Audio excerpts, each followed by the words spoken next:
डाल दी सारी। उठ के करिए वो एक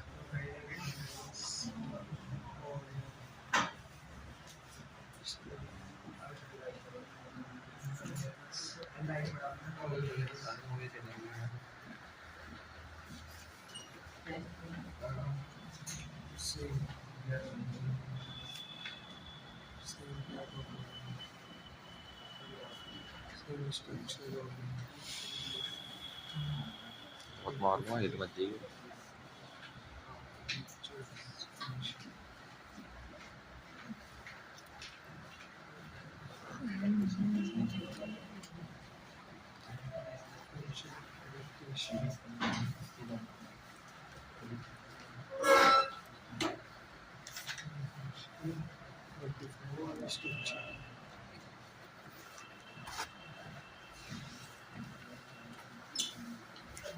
चलो भाई शुरू करते हैं। सुनो, मैं क्वेश्चन भी बताऊंगा कैसा आएगा, पर पहले सुनो। हमें पढ़ना है कंपैरेटिव एनाटॉमी। ये क्या है भाई, ये समझा नहीं मैं कंपैरेटिव एनाटॉमी। एनाटॉमी पता है क्या बोलते हैं? अंदर के ढांचे को। आपको मैं कुछ ढांचे बताऊंगा, 4 ढांचे यहाँ बताऊंगा, 4 ढांचे वहाँ बताऊंगा। क्लास यहाँ से शुरू भाई। मैं तुम्हें 4 ढांचे यहाँ बताऊंगा, 4 ढांचे वहाँ बताऊंगा। उन ढांचों को भाग से देखो, जैसे मैं दिख रहा हूँ अंदर से देख रहा हूँ। जैसे शायद आप मेरे हाथों को अंदर से देखोगे तो हड्डियां और मसाला खून की नसें, या फिर आप मेरे यहाँ अंदर से देखोगे तो शायद आपको लीवर दिख रहा होगा इधर, या फिर इधर आते वाते दिख रही होंगे, इधर स्टमक दिख रहा होगा, पेनक्रियास दिख रहा होगा। तो मतलब आपको अंदर से देखना है, यानी कि आपको एनाटॉमी देखनी है। बाहर से देख रहे हैं, जैसे मैं बाहर से दिख रहा हूँ ये नहीं दिख रहा, मॉर्फोलॉजी नहीं देखनी भाई, एनाटॉमी देखनी है। कान मेरा बाहर से नहीं देखना भाई, अंदर से देखना। अंदर से पता होगा आपको वेस्टिबुलर एपरेटस होता है, सेमी सर्कुलर कैनाल होता है, कोक्लिया होता है, हमारे कान में कान का पर्दा होता है, इनकस पेलियस स्टेट नाम की हड्डियां होती हैं। सिंपल ये तो बाहर से नहीं देखना, आपने अंदर से देखना है। और अंदर से देखने के बाद आपको जो जो ढांचे मैं बताऊंगा उन्हें कंपेयर करना है, और कंपेयर करके आप ये बता देना कि आपस में जुड़े हुए हैं या नहीं जुड़े। अगर जुड़े हुए हैं इसका मतलब इवोल्यूशन है, अगर जुड़े हुए नहीं है इसका मतलब इवोल्यूशन नहीं। परफॉर्मेंस की बात है भाई। एक बात बताओ, आपने आज तक जो मेरे को पढ़ाया थोड़ी कल याद करो, मैंने एक ग्राफ से 3 ग्राफ जोड़े थे, याद करिए। मैंने एक ग्राफ बनाया था उससे 3। उससे पहले याद करो यार, मैंने इंसान का पढ़ाया था, वो ग्राफ जो ड्रामा तो नीचे उधर थे सारे जोड़े थे वो। सिंपल ये है। तो वही है, आपको मैं कुछ ढांचे बताऊंगा, उनको फिर अगर आप अंदर से देखिए, और अंदर से देखने के बाद उनको प्लीज आप कंपेयर करिए। अगर कंपेयर करने के बाद आप उन्हें जोड़ पा रहे हैं तो इवोल्यूशन है, और अगर आप नहीं जोड़ पा रहे हैं तो इवोल्यूशन नहीं। सिंपल ये। अब इसमें भी देखो 2 तरीके बताए मैंने आपको, एक आपको होमोलॉजी बताई, एक एनालॉजी। साला ये होमोलॉजी क्या है? होमोलॉजी है होमोलोगस ऑर्गन पढ़ना, और एनालॉजी क्या है? एनालॉगस ऑर्गन पढ़ना। सवाल ये है होमोलोगस ऑर्गन क्या होते हैं, तो आप ये पढ़ा के कह रहे हो होमोलॉजी हुई। तो भाई होमोलोगस ऑर्गन की मैंने डेफिनेशन लिखी है कि स्ट्रक्चर तो सेम होते हैं लेकिन फंक्शन अलग अलग होते हैं। सिंपल ये लिखा हुआ है, वहाँ उल्टा लिखा हुआ है। वहाँ यहाँ देखो स्ट्रक्चर सेम है, वहाँ स्ट्रक्चर अलग है। यहाँ पे साले फंक्शन अलग अलग है, वहाँ पे फंक्शन। अब भाई मैं समझाने की अब बात कर रहा हूँ ना आपसे। ये देखो जरा ध्यान से सुनना भाई। 4 लिम्ब किसे बोलते हैं? हाथों को।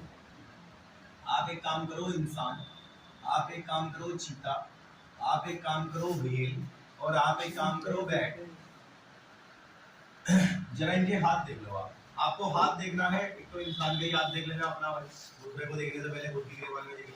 उसके बाद हम चीते का हाथ देखेंगे, व्हेल का हाथ देखेंगे, और बैट का हाथ देखेंगे। और सुनो, हाथ जो आपको दिख रहे हैं भाई, प्लीज को अंदर से देख रहे हैं, बाहर से नहीं। और आपको अंदर से हाथ देख करके सबकी कंपेयर भी करनी है, और कंपेयर करके आपको बताना है क्या हो रहा है। आइए बात करते हैं यार, ये क्या है? ये आर्म, इसमें हड्डी होती है ह्यूमरस। यहाँ हमारे हड्डी होती है ह्यूमरस, यहाँ रेडियस होती है, आपको पता होगा 2 हड्डियां होती हैं। यहाँ कार्पल्स होती हैं 8, और ये भाई हाथ में यहाँ पे ये मेटाकार्पल होती है लंबी लंबी, और उंगलियों में फ्लेंजेस होती हैं। तो मैं इस बात को यहाँ लिख देता हूँ भाई कि देखो हाथ में मेरे एक तो ह्यूमरस नाम की हड्डी है, दूसरा भाई मेरे हाथ में रेडियस और अल्ना नाम की हड्डी है, तीसरा भाई मेरे हाथ में कार्पल्स नाम की हड्डी है, चौथा मेरे हाथ में मेटाकार्पल्स नाम की हड्डी है, और पांचवा मेरे हाथ में फेरेंजेस नाम की हड्डी है। अगर आप में से कोई भूल जाएगा तो मैं लिख देता हूँ भाई, ह्यूमरस मेरे बाजू में है, आर्म में है, रेडियस अल्ना मेरे 4 आर्म में है, यानी कि बाजू के नीचे ये वाला हिस्सा है, इसको 4 आर्म कहते हैं। ये आर्म हो गया, बाजू हो गई हमारी में। कार्पल्स आपकी हाथ की कलाई में है, हाथ की कलाई यहाँ होती है, यहाँ कार्पल्स है। मेटाकार्पल आपके ये है, ये डॉर्सम ऑफ हैंड होता है, हैंड के पीछे का हिस्सा जो होता है आपका। तो यहाँ मैं लिख देता हूँ कि ये डॉर्सम ऑफ हैंड है, डॉर्सम ऑफ हैंड है। हो सकता है कुछ वर्ड आपको आते हो, कुछ ना आते हो। और भाई आपके ये फेरेंजेस हम इसमें उंगलियों में, फिंगर्स में और थंब में। तो मैं लिख देता हूँ भाई, फेरेंजेस नाम की हड्डियाँ मेरी उंगलियों में है, फिंगर में, और मेरे थंब में है। ठीक है, कोई बात नहीं। ये आपने मुझे किसके बारे में बताया भाई? इंसान के बारे में। 1 मिनट भाई, चीता सुनो, चीता चीता चीता भाई ये सारी हड्डियां मेरे पास भी है। मैंने कहा अच्छा व्हेल, भाई ये सारी हड्डियां मेरे पास भी है। भाई मैंने कहा अच्छा। चमगादड़, भाई ये सारी हड्डियां मेरे पास भी है। तो भाई अगर ह्यूमरस इंसान के पास है तो ह्यूमरस चीता के पास, तो ह्यूमरस व्हेल के पास भी है, तो ह्यूमरस व्हेल के पास भी है। वो बात अलग है, पतली लंबी छोटी मोटी, लेकिन है जरूर। आप किताब के अंदर डायग्राम देखो जरा, ये वाला पेज है देखो, इसमें इंसान, चीता और व्हेल और चमगादड़ चार हो। आप उसके नीचे देखिए, आपको इस शुरू में देखिए सब पे एक एक हड्डी होगी भाई। सुनो तो, पतली लंबी छोटी मोटी, पर है शुरू में एक एक। उसके बाद ध्यान से देखिए सब पे दो दो हड्डियां यार, सब पे दो दो। पहले शुरू में एक एक हड्डियां है सब पे, फिर आप देखो सब पे दो दो हड्डियां हैं। रेडियस चलना है सिंपल, वो बात अलग है। पतली लंबी छोटी मोटी है तो सब पे दो दो ना सिंपल। उसके बाद सब पे 8-8 होंगे भाई, वो बात अलग है। पतली लंबी छोटी मोटी है सब पे 8-8। उसके बाद नीचे फेलेंजेस है सब पे। इसलिए मैं आपसे कह रहा हूँ पहले समझो ना यार। देखो मैं आपसे क्लियर से क्या बोल रहा हूँ कि इंसान के पास ह्यूमरस है, तो चीता के पास भी है। वो बात अलग है, इंसान की मुझे थोड़ा मोटी दिख रही है, चीते की मुझे थोड़ा छोटी दिख रही है। मोटी वैसी छोटी है देखो, व्हेल की तो और छोटी मोटी सी है, और चमगादड़ की पतली सी है, लंबी सी। तो पापा है तो हड्डी सब पे ना भाई, है तो हड्डी सबके पास। ये मेरे कहने का मतलब है, देखो हमारे सबके घर में चाय पत्ती पड़ी हुई है। वो बात अलग है, अलग अलग ब्रांड की है, पर चाय पत्ती तो सभी के घर में है ना भाई। तो वही मैं आपको कह रहा हूँ भाई, ह्यूमरस सबके पास है। वो बात अलग है, पतली लंबी छोटी मोटी है, लेकिन है तो सबके पास ना भाई। रेडियस अलना सबके पास है, कार्पल सबके पास है, बेड़ाकार तो सबके पास है, बेलेंजिन सबके पास है, मतलब माल तो सबके पास है ना भाई। स्ट्रक्चर तो सबके पास है ना, तो स्ट्रक्चर सबके पास है। चलो काम की बात करते हैं यार। मुझे ऐसा लगता है कि इंसान अपने हाथ का इस्तेमाल क्लैस्पिंग के लिए करता है भाई। मैंने मार्कर पकड़ रखा है, क्लैस्पिंग होता है पकड़ना। आपने बुक्स पकड़ रखी हैं, थोड़ी देर बाद बैग, बाइक का हैंडल, कार का हैंडल भाई पकड़ने के लिए यूज करते हैं। कोई डोलची बाल्टी का हैंडल वगैरह, मतलब जो भी है भाई हम हाथ का इस्तेमाल पकड़ने के लिए करते हैं। वहीं चीता शायद अपने हाथ का इस्तेमाल भागने के लिए करता है, और वहीं मुझे लगता है व्हेल अपने हाथ का इस्तेमाल तैरने के लिए करती है, और वही मुझे लगता है चमगादड़ अपने हाथ का इस्तेमाल उड़ने के लिए करता है। यानी कि काम तो अलग अलग कर रहे हैं, काम अलग अलग कर रहे हैं भाई, सिंपल ये। और मैं आपको एक और बात बता दूं भाई, ये देखो ये क्या लिखा हुआ है, function adaptation. According to need है। मैं नहीं समझा भाई, नहीं काम अकॉर्डिंग टू नीड है, मैं नहीं समझा भाई। मैं आपको बताता हूं भाई क्या गेम है, सुनिए आप, इसको भी सुनिए। आपने यूके तो पता ही है आपको, यूनाइटेड किंगडम के अंदर ऐसे नहीं पढ़ते बच्चे। मेरी सिस्टर रहती है वहाँ पे, वो बताती है वहाँ का पैटर्न नहीं है। आपके पास कोई बैग नहीं होगा, कुछ नहीं होगा, सिर्फ आपके पास एक टैब होगा। टैब होगा आपके पास, आप वो टैब लेके आएंगे यहाँ, उसमें आपकी एनसीईआरटी की सारी बुक्स होंगी जो कि डाउनलोडेड होंगी। आप बस उसी में खोलिए, मॉडर्न जमाना आ गया सिंपल। बोर्ड पे जो टीचर पढ़ा रहा होगा वो भी आपको लिखने की कोई जरूरत नहीं है, फोटो खींचने की भी कोई जरूरत नहीं है, इसे वीडियो रिकॉर्डिंग बनाने की भी कोई जरूरत नहीं है। बेसिकली क्लास में कैमरा लगा हुआ होगा जिससे वो ऑलरेडी शूट हो रहा होगा, ऑनलाइन आपको मिल जाएगा, वो ऑटोमेटिकली ऑनलाइन डाल देगा। दूसरा भाई बोर्ड डिजिटल होगा, ये आपके ब्लूटूथ से या वाईफाई से कनेक्ट होगा। जब मेरा यहाँ पे मैं लिख लूंगा ना, तो मैं यहाँ से बटन दबाऊंगा, पूरा स्क्रीन आपके फोन में चला जाएगा, आपको कोई जूम फोकस करने की जरूरत नहीं है, वो बहुत एडवांस है। और वहाँ पे लोग चीज का इस्तेमाल भाई पकड़ने के लिए नहीं करते, टच करने के लिए करते हैं। उनको क्या करना है, आप लोग यूं पकड़ के लिख रहे हैं हम गधों की तरह, उनका तो भाई टच का पैटर्न है, सीधा सीधा टच करना है। वो लिखने के लिए भी उनके फिंगर से चलता है, वो स्क्रीन वगैरह हाथ से हिलाते हैं, उनके पास स्टिक्स नहीं होती लिखने के लिए। यहाँ पे आपने देखा होगा डिजिटल बोर्ड में भी स्टिक चल रही है, उनके पास स्टिक नहीं है भाई, वो फिंगर से यूज करते हैं, टच के लिए यूज करते हैं। शायद आपने देखा होगा, अब तो कार भी ऐसी आ गई है, टच वाली आ रही है भाई, बैठे रहो, ड्राइवर असिस्ट है, उसे बोलो कहाँ जा रहे हैं, खाली वहीं छोड़ेगी। और इंडिया के अंदर तो ऑटो पार्क ऑप्शंस है, आप गाड़ी BMW से उतरो, आप उसको ऑटो पार्क हो जाएगी, अपने वाली पीछे मुड़ मार करके कुछ नहीं होगा, सिंपल है। तो भाई अब ना आने वाले जमाने में आप देखना, हम अपने हाथ का इस्तेमाल सिर्फ टच के लिए करेंगे, क्योंकि टचिंग सिस्टम चले गए हैं। फोन के अंदर कीपैड गायब हो गया, आपने देखा होगा, सारा टच पैनल आ गया, सारे दरवाजे के हैंडल्स गायब हो रहे हैं, आपने देखा होगा नया मॉडल में टच वाला है वो सारा पैनल जो लगा हुआ है, सिंपल है, पूरा डिजिटलाइज्ड हो रहा है भाई। तो फिलहाल वही है, मैंने कुछ ऐसी जगह भी देखी है, जैसे कि आपने झूठी कॉलोनी देखी होगी शारदा में, लॉगिन उसके पीछे गोल चक्कर दुर्गापुरी पे, वहाँ पीछे इतनी सुंदर सुंदर मूर्तियां, में एक दो फ्रेंड्स ने बनाई है मेरी भाई, बोर्ड भी डिजिटल है उनके ये वाले। मैंने कहा ये क्या है, मैंने कहा कुछ दिन बाद साले तुम पॉट में फ्लैश भी डिजिटल लगाओ, फिर टच करो पानी आ रहा। मैंने कहा ये क्या है भाई, फिर अच्छा उनके घर में नलके भी वाले हैं, यूं नीचे हाथ करो पानी आ जाता है, जैसे मॉल्स वगैरह में होते हैं, बटन बटन की कोई जरूरत ही नहीं। तो वही मैं आपको बता रहा हूँ भाई, नीड है, आज आपकी नीड है ये छूना चाहना है, इसलिए आप छू रहे हो भाई। एक समय ऐसा आएगा नीड आपकी टच पे चलेगी, टच पे चलेगी। कुछ समय ऐसा भी आएगा, शायद आपने देखा होगा, एक वो वाला भी हेलमेट आ रहा है, वो आप पहन करके पहन लो, जो सोचोगे वो गाड़ी वहीं चलेगी, मतलब BMW की कॉन्सेप्ट है जो आ रही है, सिंपल। तो एक समय ऐसा आएगा जब आपकी थिंकिंग से ब्रेन चिप्स जुड़ जाएंगे, एलन मास्क ने देखा होगा, एक चिप बनेंगे आपके दिमाग में डालने के लिए, सिंपल। वो प्रोसेसिंग अगर हो गई तो भाई नीड के अकॉर्डिंग है। आपकी नीड है भागना, सिंपल भाई, दुनिया का सबसे तेज भागने वाला जानवर कौन है, चीता है, और सबसे तेज क्यों भागता है, दोनों हाथ दोनों पैरों से भागता है, सिंपल भाई गड़बड़ हो जाता है काम। सिंपल यहाँ साला हमें पहले बैलेंस बनाना पड़ता है। सिंपल ये दिक्कत है, लेकिन उसे बैलेंस बनाने की दिक्कत ही नहीं होगा आराम से वजह से। सिंपल और भागेगा नहीं तो खाएगा कैसे? बहुत सी बात है मैडम, आप तैरोगे नहीं तो शिकार कैसे करोगे? सिंपल भाई साहब आप बोलोगे नहीं तो आप भी खाने तक कैसे जाओगे? और आप पकड़ोगे नहीं तो रोटी मुंह में कैसे डालोगे? ये कोई बुधवार का व्रत तो है क्या? देखा होगा हिंदू धर्म में बुधवार का व्रत होता है, वो मुंह से खाते हैं, हाथ से खाना अलाउड नहीं होता। उसमें पता है बोलते भगवान का व्रत होता है खतरनाक सा। फिर बोलो खिचड़ी खाते हैं और मुंह से ही खाते हैं, मतलब कुत्ते की तरह थाली भर के रहेगी, उठाओ और मुंह से खाना शुरू कर दो। साला ऐसा हिसाब है। फिर मैं तो वही बता रहा हूं भाई, अगर आप हाथ से चीजों को पकड़ोगे नहीं तो भाई कैसे काम चलेगा? बिना उसके आपकी जिंदगी का गुजारा नहीं चल पाएगा। और तू भागेगा नहीं तो शिकार नहीं कर पाएगा। तो कह रहे हैं भाई आपकी नीड के अकॉर्डिंग बनेगा ये फंक्शन। तो इसलिए लिखा हुआ है फंक्शन जो ढले हुए हैं वो नीड के अकॉर्डिंग बनेंगे। और आप देखो ये ढांचा सबके पास है, ये ढांचा तो खैर सबके पास है, लेकिन ये काम सबके अलग-अलग है भाई। इस तरह के स्ट्रक्चर को होमोलोगस बोलते हैं। इसके मैं आपको और भी एग्जांपल यहाँ पे दे देता हूँ। इसका सेकंड जो एग्जांपल है वो है एक पौधा जिसका नाम है बोगेनविलिया। पौधे का नाम है भाई, और एक पौधा है जिसका नाम है ककरबिटा। पौधे का नाम ये भी बना रखे हैं उसने ऊपर देखिए दो पौधे बना रखे हैं। एक का नाम उसने बोगेनविलिया लिखा हुआ है और एक का नाम ककरबिटा लिखा हुआ है। भाई बोगेनविलिया में मौजूदा कांटे आप देख सकते हो और ककरबिटा में आपको स्प्रिंग सी दिख रही होगी भाई, जैसे टेंड्रिल बोलते हैं, टेंड्रिल, और वो कांटे थोर्न है। सिंपल ये इस पौधे में आपको कांटा दिख रहा होगा, इस पौधे में टेंड्रिल दिख रहा होगा। एक मिनट भाई, मॉर्फोलॉजी था एनाटॉमी का? एनाटॉमी क्या होता है भाई? अंदर से देखना है, बाहर से नहीं, अंदर से देखना है। तो अंदर से अगर आप देखोगे तो उसको अंदर से देखो, जैसे जाइलम फ्लोएम इसमें होंगे वैसे जाइलम फ्लोएम इसमें होंगे 100%। सिंपल ये जैसा जाइलम इसमें सेम भाई, जैसा फ्लोएम इसमें सेम। सिंपल ये। अरे बाहर से हमारे हाथ अलग अलग है, मैं ऐसे करूंगा तुम ऐसे करना, हो सकता है तुम्हारे हाथ मुझसे ज्यादा मोटे हो, या हो सकता है मुझसे ज्यादा पतले हो, या हो सकता है आपका कलर अलग हो, लेकिन ह्यूमरस तो हम सब पे है। सिंपल ये। बाहर से मत देखो आप, बाहर से तो हो सकता है काले गोरे का सीन हो, आपके हाथ मुझसे ज्यादा गोरे हो, मुझसे ज्यादा काले हो, या कुछ ऐसा हो। सिंपल। लेकिन ये आप अंदर से देखो ना, ह्यूमरस मेरे पास है तो तुम्हारे पास नहीं है। आप बाहर से मत देखो, बाहर से देखोगे कहोगे तो ऐसी है ऐसी है, बाहर से नहीं, आप अंदर से देखो एनाटॉमी है। सिंपल। और अंदर से दिखने में आप देखोगे दोनों के दोनों भाई सेम होंगे, लेकिन काम की अगर हम बात करें तो टेंड्रिल पता होगा चढ़वाने में मदद करती है, क्लाइंबिंग। इससे तो पौधा दीवार पकड़ पकड़ के ऊपर चले जाता है कई बार। सिंपल। और वहीं कांटों की बात करें तो कांटे शायद सुरक्षा के लिए काम करते हैं, डिफेंस। कांटे होने की वजह से कोई जानवर इस पौधे को खाता नहीं है। सिंपल भाई। कैक्टस को कौन सी गाय खाती है? तो उसमें कांटे। सिंपल। और ऊपर से शायद आपको पता होगा कांटे होने की वजह से पानी भी कम होता है, प्रिवेंट लॉस ऑफ वाटर। ये कांटे होंगे तो पानी कैसे उड़ेगा? पत्ते में तो सरफेस एरिया ज्यादा होता है, पानी उड़ जाता है। कांटे में सरफेस एरिया होता ही नहीं है तो पानी उड़ ही नहीं पाता। सिंपल है। तो भाई कांटे आप देखो, इनका काम अलग है, उनका काम अलग है। उसका चढ़वाने का काम है, तेरे चढ़वाने का काम नहीं है, तेरे तो बचाने का काम है। और स्ट्रक्चर दोनों के माइक्रोस्कोप से देख लेना, आपको सेम दिखेंगे। ये भाई दूसरा एग्जांपल हो गया।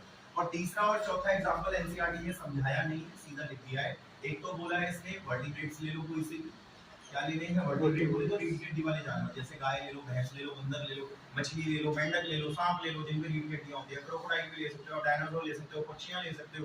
तो ये सारे रीढ़ की हड्डी वाले जानवर है। आप एक बार इनका हार्ट देख लेना और आप इनका ब्रेन देख लेना, ये है। तो आपको दिख जाएगा भाई कि इनके हार्ट के फंक्शन अलग अलग होंगे। किसी हम लोगों में डबल सर्कुलेशन चलता है, शायद आपने मछलियों में देखा होगा सिंगल सर्कुलेशन चलता है, वही मेंढकों में मिक्स सर्कुलेशन चलता है।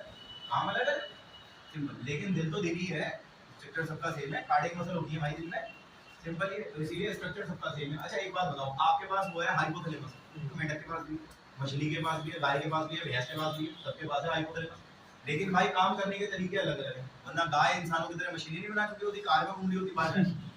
ये कौन सी बात है? अगर फंक्शन सेम होता दिमाग का, तो सबका फंक्शन सेम होता तो गाय बंदर सब मिसाइल बना चुके होते, बंदर सारा पेड़ से मिसाइल छोड़ रहा होता।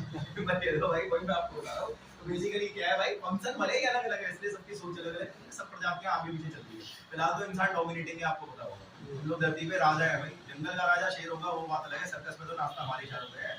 सिंपल ये। तो वही चीज है। तो फिलहाल ये दिमाग भले ही सबका अलग अलग काम कर रहा है, लेकिन दिमाग के स्ट्रक्चर सब में से hypothalamus, thalamus, pons, cerebellum, cerebellum, ये सब सुने होंगे आपने, सबके पास है भाई। सिंपल ये है। तो ये आपका एग्जांपल 4 आपको इसके याद करना है। चलिए वो समझते हैं। उसमें फंक्शन सेम दिखाना, मुझे स्ट्रक्चर अलग दिखाना। मैं दिखाता हूं आपको, जरा इधर देखना भाई।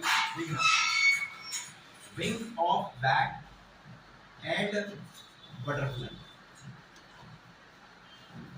तितलियां तो आपने पकड़ी होगी, नहीं पकड़ी होंगी तो मैं आपको अपना एक्सपीरियंस बताता हूँ। तितली एक फूल पे बैठी थी, मैंने ऐसे पकड़ा, पता नहीं क्या होता है, इनके पंख पापड़ की तरह होते हैं। मेरे हाथ में टूट के पंख आ गए, तितली के टूटे पंख।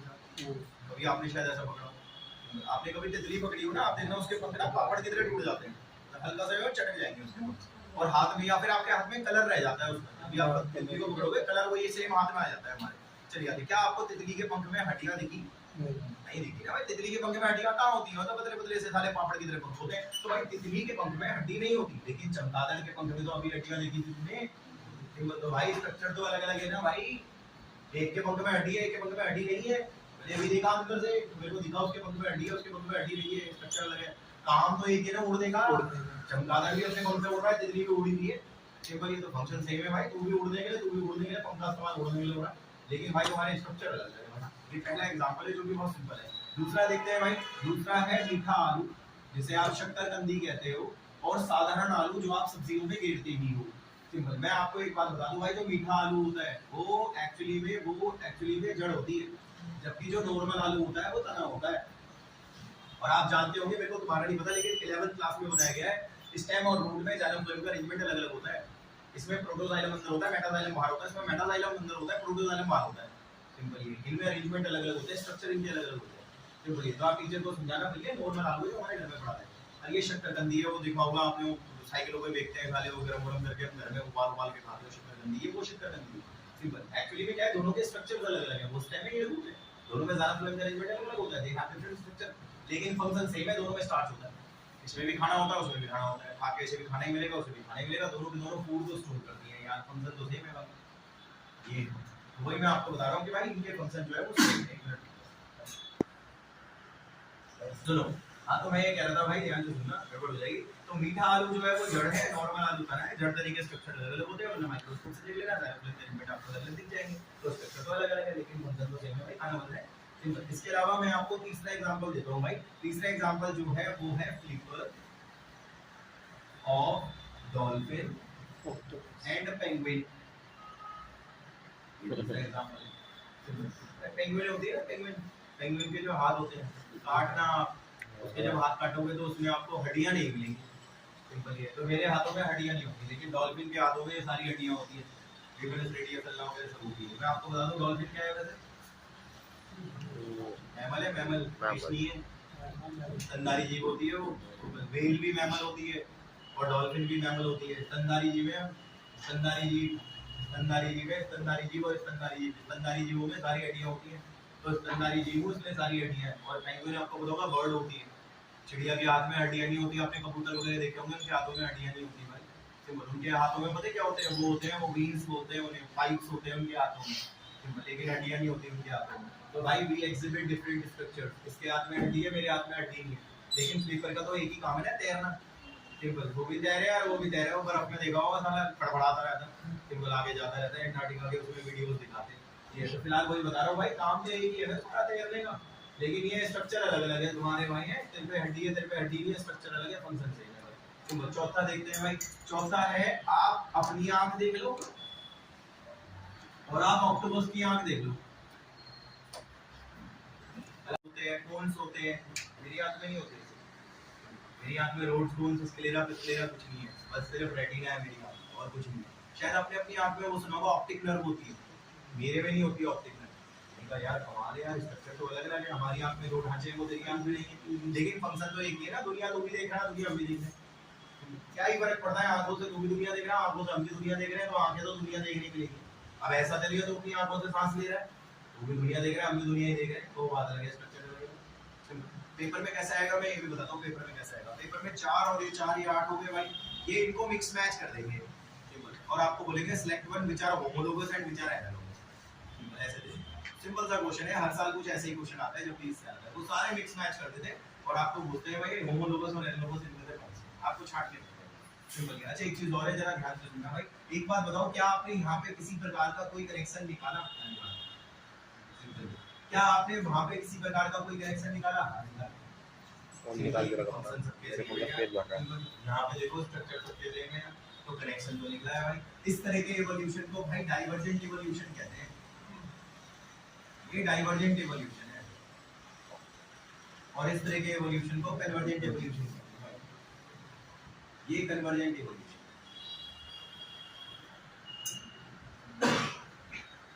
ये अब अगर आप भूल जाओ तो मैं आपको याद दिलाता हूँ, चैन से संडे वाले दिन एसी में बैठ के एचडी मूवी देख लो, मजे आएगा। ये याद रखो, analogous convergent, homologous divergent, simple से ठीक है। एचडी फिल्म देखेंगे इसमें, तो ये याद कर लो ए और सी और एच और डी, बस इससे आप रखोगे नहीं, ये इसके ठीक है, इसके अलावा कोई इसमें ऑप्शन नहीं है। अच्छा आप जिस पेज में आप देख रहे थे ना डायग्राम, वहीं ऊपर आ जाइए, ऊपर देखिए ब्लैक कलर से मेरे को दिख रहा है कन्वर्जेंट इवोल्यूशन लिखा हुआ है यार, काले रंग से लिखा हुआ है कन्वर्जेंट इवोल्यूशन। पैराग्राफ को प्लीज सीधा पढ़ने की जगह उल्टा पढ़े, आप सबसे नीचे जाएं, आपको लिखा होगा sweet potato normal potato, bracket में लिखा होगा रूट है और वो स्टेम है, उसी पैराग्राफ में आप लास्ट में देखिए 3 लाइनों में स्वीट पोटैटो रूट है, नॉर्मल पोटैटो स्टेम है, ऐसे लिखा हुआ है। वहां से कुछ लाइन ऊपर आ जाओ, आपको लिखा मिलेगा पेंगुइन और डॉल्फिन के फ्लिपर लिखा हुआ है, वहीं से एक लाइन ऊपर आंखें ऑक्टोपस की और मैमल की, ये भी लिखा हुआ है भाई, मैंने बोर्ड पे समझाया, उसने समझाया नहीं, उसने सीधा लिख दिया है। इससे पहले वाले पेज पे नीचे होमोलोगस लिखा हुआ है ब्लैक कलर से भाई, वहां पे डाइवर्जेंट भी लिखा हुआ है, ये बताया मैंने आपको होमोलोगस में डाइवर्जेंट इवोल्यूशन होता है सिंपल। तो जहां ये लिखा हुआ है आप प्लीज उससे कुछ लाइन ऊपर देखिए, आपको चीता, ह्यूमन, देखो है व्हेल, बैट, होमोलोगस से 6 लाइन ऊपर है लिखा हुआ चीता, ह्यूमन, व्हेल, बैट, और उसी के बाद देखो कहीं ऊपर नीचे हड्डियां भी लिखी होंगी, या तो वहां या वहां से 2 लाइन ऊपर नीचे है हड्डियों के नाम, ह्यूमरस डूडो मिल जाएगा 2 लाइन नीचे, रेडियस मिलेगा, अल्ना मिलेगा, कार्पल, मेटाकार्पल, फेलेंजिस लिखा हुआ है भाई सिंपल। अच्छा काले रंग से भाई जहां वो है ना होमोलोगस, उसके एक लाइन नीचे लिखा होगा वर्टिब्रेट का ब्रेन और वर्टिब्रेट का हार्ट है, एक लाइन नीचे लिखा होगा। ये भाई मैंने सब लिखा है, कोई ऐसी बात नहीं, इसमें मोटियां घुमा के मैंने सीधा सीधा लिखा, आपका ही हो गया। एक और चीज पढ़ेंगे हम लोग पढ़ेंगे कॉन्टिनेंटल ड्रिफ्ट,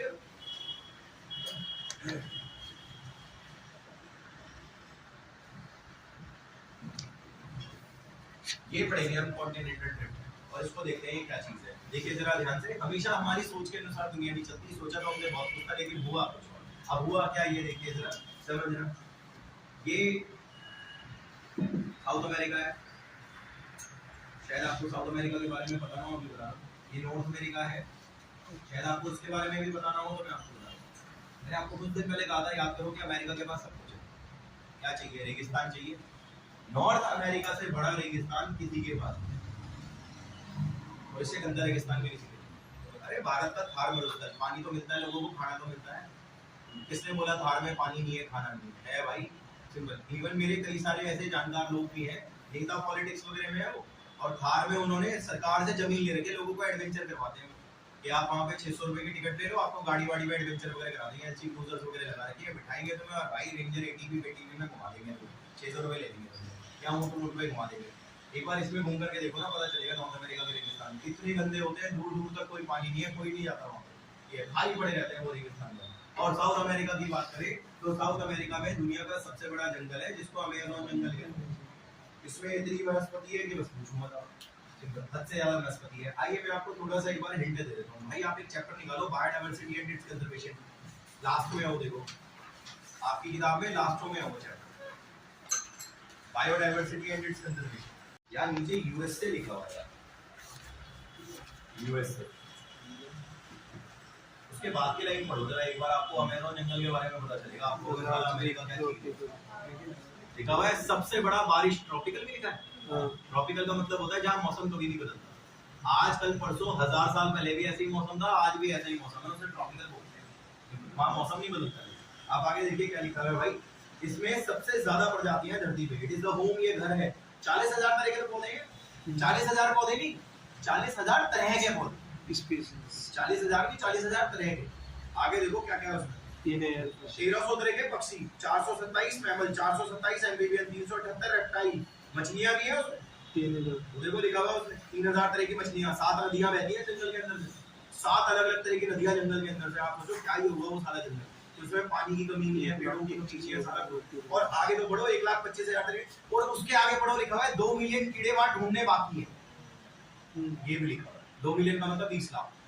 तो सोचिए वहां कितना खाना मौजूद है, वेजिटेरियन के लिए भी और नॉन वेजिटेरियन के लिए भी भाई, मजेदार है। खाओ पानी पियो, बढ़िया रहो, नदियां भी टेंशन नहीं है। और नॉर्थ अमेरिका के रेगिस्तान, ये भी किताब के अंदर है, लेकिन ये पुरानी एनसीईआरटी में है। जिस बच्चे के पास 16 के 16 चैप्टर वाली एनसीईआरटी है ना, उसमें 225 पेज है भाई, जिसमें 16 के 16 चैप्टर वाली एनसीईआरटी है, उसमें है 225 पेज। एडेप्टेशन नाम का टॉपिक है भाई उसमें, है ना एडेप्टेशन। भाई एडेप्टेशन जहां है ना, वहां से 3 लाइन नीचे देखिए, एडेप्टेशन के 3 लाइन नीचे नॉर्थ अमेरिका लिखा हुआ है। जहां ब्लैक कलर से एडेप्टेशन लिखा हुआ है पैराग्राफ में, काले रंग से पैराग्राफ में एडेप्टेशन 225 पेज है, उसमें 3 लाइन नीचे देखिए नॉर्थ अमेरिका लिखा हुआ है भाई। और जहाँ नॉर्थ अमेरिका लिखा हुआ है ना 3 लाइन नीचे, यहाँ है देखो ये रहा, ये एडेप्टेशन लिखा हुआ है, यहाँ से 3 लाइन नीचे लिखा हुआ है नॉर्थ अमेरिका, ठीक इससे 1 लाइन ऊपर लिखा हुआ है in the absence of external source of water. पानी नहीं है यार, मर जाओगे यार, ये चीज है। तो पसीने भी आते हैं ना, रेत पे गिरते हैं, भाप निकलती, ये हालत है, इतना गंदा हिसाब है। सारा डेजर्ट सुना होगा, सारा डेजर्ट भी गंदा डेजर्ट नहीं है, बहुत प्यारा डेजर्ट है। वहाँ पे आजकल हर साल बारिश हो रही है, अगर आपने पिछले साल भी सुना तो पिछले 3 सालों से पता नहीं सारा डेजर्ट में क्या हो रहा है, बारिश हो रही है। अपने थार में भी होती है बारिश, अगर आपको बताओ, लेकिन भाई यहाँ कोई बारिश कुछ नहीं, नामो निशान नहीं। अब मेरे को तुम्हारा नहीं पता, लेकिन सुनो 10th क्लास तक आप लोगों ने ज्योग्राफी पढ़ी होगी, भूगोल। मेरे को तुम्हारा नहीं पता, एक लैंग्वेज बोलूंगा उसको सुनना भाई, समझना।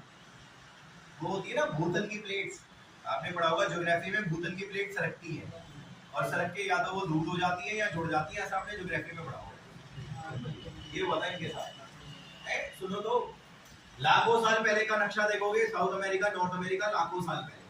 आज का नक्शा देखना, आप अपने वर्ल्ड मैप निकालना फोन में, गूगल में, आपको दिखेगा साउथ अमेरिका नॉर्थ अमेरिका ये हो चुके हैं, जुड़ चुके हैं वो नक्शे। तो ऐसे है साउथ अमेरिका नॉर्थ अमेरिका, नीचे मेक्सिको है, ये पूरा अमेरिका है। और उसके चुनिंदा राज्यों को मिलाकर के जो टॉप प्रीमियम राज्य है, जैसे लॉस एंजल्स सुना होगा आपने, वेगस सुना होगा, टेक्सास सुना होगा आपने, सैन फ्रांसिस्को सुना होगा आपने, इन कुछ चुनिंदा राज्यों को मिला करके बना है यूएसए। सिंपल ये, वो जो आप पढ़ते हो, वो जो आप देखते हो डोनाल्ड ट्रंप वगैरह हो गए आपके, ये क्लिंटन वगैरह खड़ी हुई है, जो कमला हैरिस वगैरह जो हो गई, ये यूएसए की बन रही है।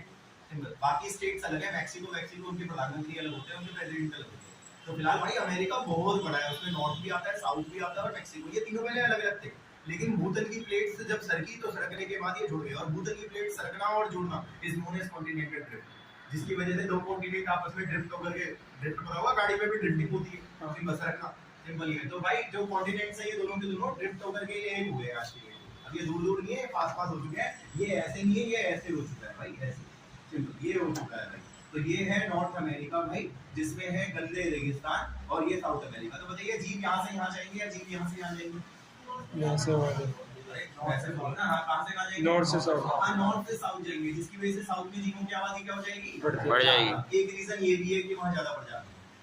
सिंपल ये, पेपर में ये भी क्वेश्चन पूछता है आपसे, what is the reason behind that कि South America have greatest biodiversity on this earth? तो बोलना क्योंकि वहाँ जीव चले गए, जिसकी वजह से और ज्यादा हो गए।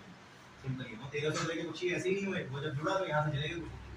सिंपल ये चीज है बेसिकली, और वो इसलिए गए क्योंकि यहाँ तो खाना होगा नहीं, वहाँ तो खाना होगा, इसलिए जाकर के वहाँ पे काम हो गया। सिंपल ये, एक तो ये बात हो गई। मगर मैंने आपको कहा था भाई देखो, आपने दिमाग बहुत अच्छा लगाया, जब दोनों जुड़ेंगे, जो मर रहा होगा वो चैन में जाएगा, चैन वाला क्यों मरने आएगा? सिंपल ये, तो ये जाएंगे वहाँ भाई, वो खाना है, वहाँ जंगल है, सिंपल यहाँ साला मर रहे हैं इतने सालों से, वो नदी में पानी मिलेगा, चलो सिंपल ये। लेकिन और शायद आपको बताऊँ कंगारू भागता भी बहुत है, भाई 20 फुट की छलांग लगाता है, 20 फुट ये पंगा है पूरा, इतनी छलांग लगा के जाता है कंगारू की। मिनिमम जो छलांग होती है 20 फुट की होती है, 20 फुट से ज्यादा भी लगाता है। 20 फुट आपको पता है कितना होता है भाई? सिंपल ये, तो भाई ये चीज है, इसलिए कंगारू आज भी वही है, उसको पता है कि मेरे लिए वो रिसोर्सेज देना पड़ेगा। और ये बातें भी लिखी हुई है, मैं बताता हूँ आपको। आप इवोल्यूशन ऑफ मैन में आ जाओ जरा एक बार। एक टॉपिक पढ़ाया था मैंने आपको, इवोल्यूशन ऑफ मैन, इस चैप्टर का लास्ट टॉपिक था, उसमें आओ। ये वाला पैराग्राफ है, देखो भाई ये वाला पैराग्राफ, और जहां मैंने उंगली रखी है यही लिखा हुआ है ड्यू टू, ये लिखा हुआ है ड्यू टू लिखा हुआ है भाई, यहाँ पे लिखा हुआ है ड्यू टू। आप एक बार पढ़िए क्या लिखा हुआ है, आराम से पढ़ना, आराम से। ड्यू टू, चूंकि द्वीप सरके, कॉन्टिनेंटल ड्रिफ्ट हुआ, तो साउथ अमेरिका किससे जुड़ गया था? नॉर्थ अमेरिका से। तो देखो लिखा हुआ है जानवर जो है वो नॉर्थ अमेरिका से भाग गए थे, ऐसे लिखा। आपने भी मुझे यही कहा था यहाँ पे कि नॉर्थ अमेरिका से जो है वो जानवर भाग गए। सिंपल, मुझे तुम्हारा नहीं पता। एक मिनट भाई, पौधे भागेंगे जानवर भागेंगे? पौधे, जानवर भागेंगे भाई, पौधे थोड़ी ना भाग सकते हैं। पौधों को क्या बोलते हैं? पौधों के कलेक्शन को फ्लोरा बोलते हैं, फ्लोरा। और जानवरों को फौना बोलते हैं, वहाँ फौना लिखा हुआ है, FAUNA। फौना का मतलब होता है जानवरों की इंसाइक्लोपीडिया। ये तो जानवर ही तो भागेंगे ना, पौधे चल थोड़ी ना सकते हैं भाई। इसके जस्ट बाद देखो क्या लिखा हुआ है, सेम कॉन्टिनेंटल ड्रिफ्ट हुआ, लेकिन पाउच मैमल्स ऑस्ट्रेलिया के वहीं सरवाइव कर गए, क्योंकि कंपटीशन कम हो गया था ना दूसरों से, चैन से रहेंगे, क्या जरूरत है जाने की। ये लिखा फ्री में क्वेश्चन आता है, 3 नंबर का क्वेश्चन है फ्री में, और ये वाला भी 3-4 नंबर का आता है, जो तुम्हें ऊपर वाला पढ़ा। बस ये भाई देखो, मैं बच्चे को बस इतना बताता हूँ, मैं किसी भी कठिन चीज को आसान करके पढ़ा सकता हूँ। मतलब आपकी अगर क्लास अभी कहीं और है, तो मैं आपके दिमाग में इतनी ताकत रखता हूँ लाने की, आप ये कहोगे अबे ये तो हम खुद भी पढ़ लेते भाई, इससे बढ़िया हम वो वाली क्लास ले, मेरा काम खत्म हो गया। मेरा काम ये है आसान तरीके से। आपकी गली में कोई आपसे कहे भाई बायो में से पढ़ी नहीं जा रही, भाई योगेश पढ़ ले, आसान तरीके से बता। और लाइनें भी निकल जाएंगी आपकी। मगर भाई नंबर तो आपने ला लिया ना, लिखना तो आपने ही है। सिंपल है। मैं तो बस ये कर सकता हूँ कि यहाँ से इतना पढ़ा दूँ कि आपको याद हो जाए, इजी वे में डिलीवर कर दूँ। सिंपल ये बिल्कुल ऐसे चटकू सा बना करके कहानी करें। लेकिन भाई वो काम आपका है। मैंने इसलिए मैसेज भी करवाए थे बच्चों को, परसों भी मैंने मैसेज कराया था कि भाई टॉपिक इंपॉर्टेंट है, आप उस हिसाब से अपनी क्लासेस को लीव ना करो। हाँ यही चीज़ आप घर में पढ़ना, आपको लैंग्वेज का गेम समझ आ जाएगा। वो लैंग्वेज का गेम बड़ा निराला है। बायोटेक का टेस्ट आपका इसलिए लिया गया था क्योंकि बायोटेक एक ऐसी चीज़ है जिसको मैं इजी करके तो पढ़ा देता हूँ, लेकिन क्वेश्चन पेपर में वो क्वेश्चन तो आसान नहीं पूछेगा ना। आपने देखा होगा लैंग्वेज हमने कैसे घुमा के दी थी क्वेश्चन होगी, सिंपल वो इसीलिए दी थी। जिसने टेस्ट दिया होगा, जिसने नहीं दिया उसका तो पता नहीं, लेकिन बायोटेक ऐसा है भाई वो तुम्हें आएगी सब कुछ, लेकिन जब उसका क्वेश्चन आएगा तुम करके नहीं आओगे। जब मुझसे आंसर पूछोगे, मैं आंसर बताऊंगा, तुम कहोगे यार ये आता है इसका आंसर, हमें क्वेश्चन ही समझ नहीं आया साला क्या पूछा।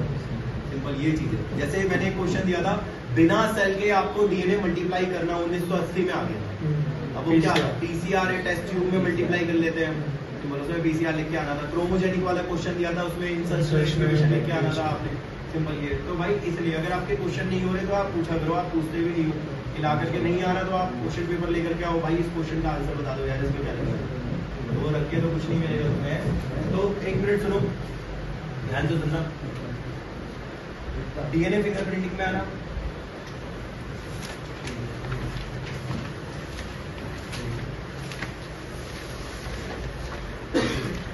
डीएनए फिंगरप्रिंटिंग यार मैंने आपको वो पढ़ाया था सैटेलाइट डीएनए, रिपीटेटिव डीएनए। मैंने कहा था 99.9% डीएनए सबके सेम होते हैं, बताया था ना भाई। तो मैं आपको कुछ होमवर्क दे रहा हूँ, कल उड़ा दूंगा मैं डीएनए फिंगरप्रिंटिंग। कल मैं आपसे सिर्फ डीएनए फिंगरप्रिंटिंग में बात करूंगा और कुछ नहीं, तो मैं उसको खत्म ही करा दूंगा भाई। लेकिन होमवर्क सुन लीजिए प्लीज। एक तो डीएनए फिंगरप्रिंटिंग में 6 पॉइंट है, 6 में से शुरू के 3 पॉइंट आपके हो चुके हैं।